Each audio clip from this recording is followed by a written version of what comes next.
दुनिया भर में ऐसे कई रहस्य छिपे हुए हैं जिनको आज तक कोई नहीं जान पाया। ऐसा ही एक रहस्य गुजरात के सोमनाथ मंदिर में छुपा है। गुजरात के सोमनाथ मंदिर के बारे में जानकर ऐसा ही आश्चर्य होता है। सोमनाथ मंदिर का निर्माण पहली बार भगवान श्री कृष्ण ने किया था और बाद में भगवान शिव का श्रवण कुमार द्वारा पुनर्निर्माण किया गया। इस मंदिर के गर्भगृह में शिवलिंग है जिसे सोमेश्वर कहा जाता है, जो शिव के स्वयंभू रूप को प्रतिष्ठित करता है। इस मंदिर का इतिहास इतना अद्भुत है कि इसे विभिन्न युगों में 17 बार नष्ट किया गया, लेकिन हर बार यह पुनर्निर्मित हुआ है। भारत के 12 ज्योतिर्लिंग में पहला ज्योतिर्लिंग है सोमनाथ।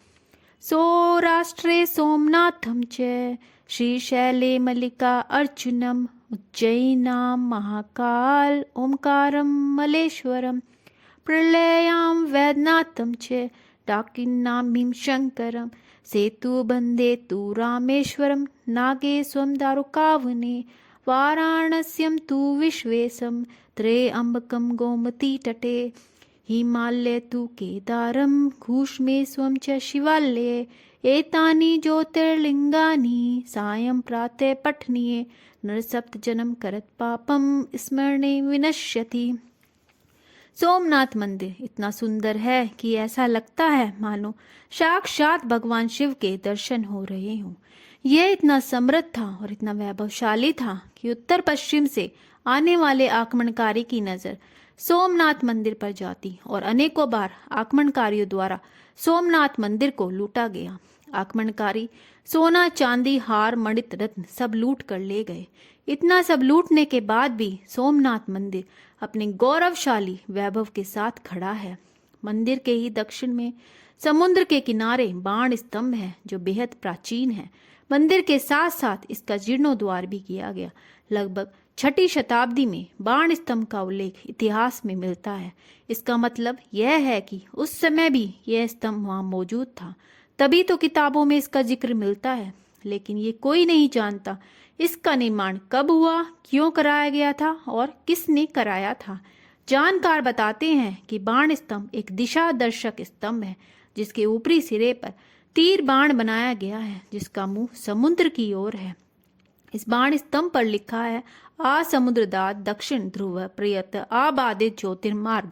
इसका मतलब यह है कि समुद्र के इस बिंदु से दक्षिणी ध्रुव तक सीधी रेखा में एक भी अवरोध बाधा नहीं है। इसका मतलब है कि समुद्र के रास्ते में कोई द्वीप या टापू नहीं है। यदि सरल भाषा में हम समझे तो सोमनाथ के उस मंदिर से लेकर दक्षिणी ध्रुव अंटार्कटिका तक सीधी रेखा खींची जाए तो बीच में एक भी टापू नहीं आता। लेकिन बिना रुकावट समुद्र के रास्ते का मतलब यह है कि बीच में कोई पहाड़ नहीं है।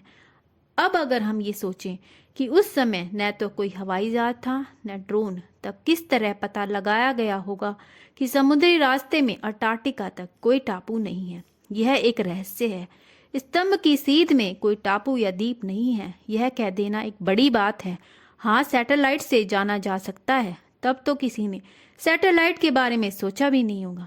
तो आखिर लोगों ने इस बात का पता कैसे लगाया गया होगा कि इस रास्ते में कोई टापू नहीं है। इससे हमें यह पता चलता है कि हमारे पूर्वज नक्शा बनाने में कितने माहिर थे, वो भी तब जब उनके पास न कोई सैटेलाइट था, न कोई तकनीक, न गूगल मैप जैसी ऐप।